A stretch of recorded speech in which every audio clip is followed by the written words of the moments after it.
73 साल की एक सिख महिला को अमेरिका से डिपोर्ट किया गया है। कंक्रीट के कोठरियों में कैद, बेड़ियों में जकड़ने की कोशिश के बाद भारतीय महिला हरजीत कौर को अपने परिवार से एक आखिरी बार मिलने का मौका तक नहीं दिया गया और उन्हें 34 साल अमेरिका में गुजारने के बाद भारत वापस भेज दिया गया। क्या बीती होगी उस बुजुर्ग महिला पर जिसने हर 6 महीने में इमिग्रेशन एंड कस्टम एनफोर्समेंट के दफ्तर में रिपोर्ट किया। कोई कानून नहीं तोड़ा, वो किसी से छिपकर नहीं रह रही थी। उनके साथ हुए इस तरह के बर्ताव के बाद से यूएस में उनके समुदाय ने कड़ा विरोध जाहिर किया है। लेकिन हरजीत कौर अमेरिका क्यों और कब गई थी, उन्हें रिपोर्ट क्यों किया गया, बताते हैं ये पूरी कहानी इस वीडियो में। हरजीत कौर पंजाब की रहने वाली एक महिला है। 1991 में वो अकेली मां के तौर पर अमेरिका गई। वहां साड़ी की दुकान पर सिलाई का काम शुरू किया, टैक्स भरे, गुरुद्वारे में सेवा भी की। उन्होंने शरण लेने की कोशिश की लेकिन उनका आवेदन मंजूर नहीं हुआ। कौर के वकील के मुताबिक उनका शरण का आवेदन साल 2005 में खारिज कर दिया गया और उन्हें देश से निकालने का आदेश भी दिया गया। उनकी आखिरी शरण याचिका भी साल 2012 में खारिज हो गई, लेकिन वो अगले 13 साल तक इमिग्रेशन के नियम मानती रही। हर साल चेक इन पर गई, काम करने का परमिट नया करवाती रही, भारतीय दूतावास से यात्रा दस्तावेज आने का इंतजार करती रही, लेकिन कोई दस्तावेज आए ही नहीं।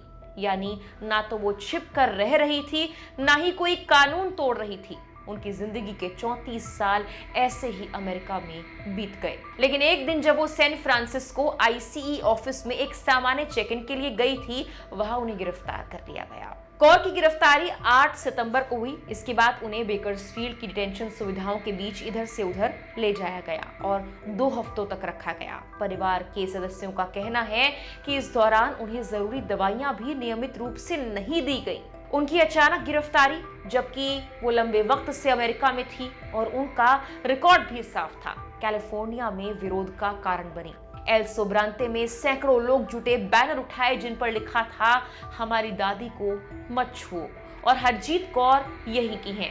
कांग्रेस सदस्य जॉन गरामेंडी, सीनेटर जेसी और स्थानीय नेताओं ने आईसीई से कहा कि उनकी गिरफ्तारी गलत फैसला है, इस पर दोबारा से सोचना चाहिए। बीबीसी की रिपोर्ट के मुताबिक आईसीई ने इस कार्रवाई का बचाव भी किया है और कहा कि कौर ने कई बार अपील की, यहां तक कि 9th circuit court of appeals तक गई, लेकिन हर बार हार गई। अब जब उनके पास कोई कानूनी विकल्प नहीं बचा तो आईसीई सिर्फ अमेरिकी कानून और जज के आदेश का पालन कर रही है। हम इस पर और अमेरिकी टैक्स का पैसा बर्बाद नहीं करेंगे। 34 साल बाद 73 साल की हो चुकी हरजीत को वापस भेज दिया गया है। उनके वकील दीपक अहलूवालिया के मुताबिक इस दौरान उन्हें लंबे वक्त तक बेड़ियों में बांधने की कोशिश की गई, कंक्रीट की कोठरियों में रखा गया, बुनियादी सुविधाएं भी नहीं दी गई। अहलूवालिया ने इंस्टाग्राम पोस्ट में कहा कि उन्हें अपने परिवार से विदाई लेने या अपना सामान लेने तक की अनुमति नहीं दी गई। उन्होंने कौर के निर्वासन को अमानवीय बताया है। हरजीत कौर के वकील का दावा है कि जॉर्जिया में हरजीत कौर को 60 से 70 घंटे तक बिना बिस्तर के फर्श पर कंबल डालकर सोना पड़ा। हाल ही में उनके घुटनों का ऑपरेशन हुआ था, जिस कारण उन्हें उठने बैठने में दिक्कत थी। वकील के मुताबिक कौर 23 सितंबर को दिल्ली के इंदिरा गांधी अंतर्राष्ट्रीय हवाई अड्डे पर पहुंची। अपने सोशल मीडिया पोस्ट में अहलूवालिया ने बताया कि कौर को अचानक बेकर्सफील्ड से रविवार रात लॉस एंजलिस लाया गया और वहां से यूएस इमिग्रेशन और कस्टम्स एनफोर्समेंट आईसीई की चार्टर्ड फ्लाइट से जॉर्जिया, फिर आर्मेनिया और अंत में नई दिल्ली भेज दिया गया। टाइम्स ऑफ इंडिया से बात करते हुए हरजीत कौर ने यह कहा है कि इतने साल वहां रहने के बाद अचानक इस तरह पकड़ा जाना, निर्वासित कर देना, इससे तो मर जाना ही बेहतर है। ऐसी हालत में तो किसी को जीना ही नहीं चाहिए। उन्होंने कहा कि मेरे पांव देखो कैसे सूज गए हैं, ना मुझे दवा मिली, ना मैं चल पा रही हूँ। अहलूवालिया के मुताबिक कौर के परिवार ने उनके यात्रा दस्तावेज तैयार किए, उन्हें सामान्य उड़ान से भेजने की अपील भी की। वकील ने कहा कि हमारी सिर्फ 2 मांगे थी, एक उन्हें सामान्य फ्लाइट से भेजा जाए और 2 परिवार से कुछ घंटे मिलने दिया जाए, लेकिन उन्होंने मानने से इनकार कर दिया।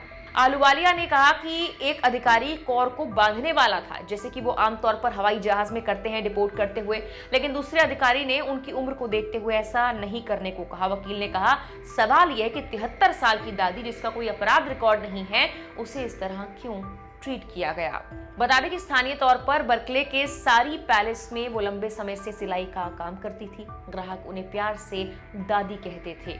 उनकी पोती सुखदीप कौर ने एक रैली के दौरान रिचमंड साइड से कहा, वो कोई अपराधी नहीं और वो सिर्फ मेरी दादी ही नहीं, वो सबकी दादी हैं। बीबीसी ने अहलुवालिया के हवाले से कहा कि कौर अपने पति की मौत के बाद अपने 2 छोटे बेटों के साथ अमेरिका आई थी।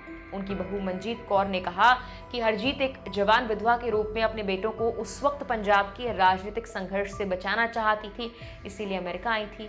विदेश मंत्रालय के मुताबिक जनवरी 2025 में राष्ट्रपति डोनाल्ड ट्रंप के दूसरे कार्यकाल के बाद से जुलाई तक कम से कम 1703 भारतीय नागरिकों को अमेरिका से निर्वासित यानी डिपोर्ट किया गया। इस साल के 90% से ज्यादा मामले सिर्फ 5 राज्यों से थे।